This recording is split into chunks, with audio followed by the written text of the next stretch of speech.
Isang makulay at masayang 3 araw na aktibidad ang isinagawa ng mga tauhan ng Iloilo City Police Station 3 sa ilalim ng direktang superbisyon ni Police Captain Mary Jane P. Panes nitong mga nakaraang araw ng ika-20, 21 at 22 ng Disyembre taong kasalukuyan.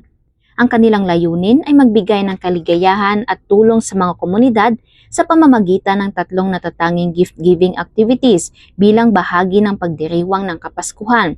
Sa unang araw ng kanilang aktibidad, nagsama-sama ang mga miyembro ng Iloilo City Police Station 3 at ng Iloilo Baptist Church kasama sina Mr. and Mrs. Jack McKinley at Mrs. Annabel Tarde upang magbigay ng mga regalo sa mga bata sa Barangay Demokrasya, Haro, Iloilo City.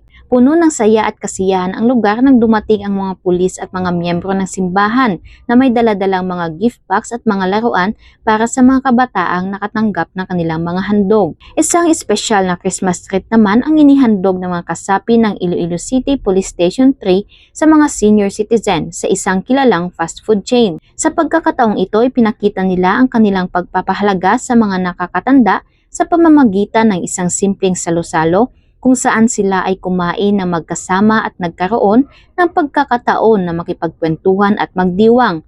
Nagbigay saya at aliw ang aktibidad sa mga lolo at lola na lubos na nagpasalamat sa inisyatiba ng mga kapulisan at ng mga preachers mula sa Iloilo Baptist Church. Sa huling araw ng aktibidad, muling nagsama-sama ang mga tauhan ng Iloilo City Police Station 3 at ng Iloilo Baptist Church upang maghatid ng pagmamahal sa mga pasyente ng leprosy sa sanitarium sa Barangay Inangayan, Bolong Oeste, Santa Barbara, Iloilo.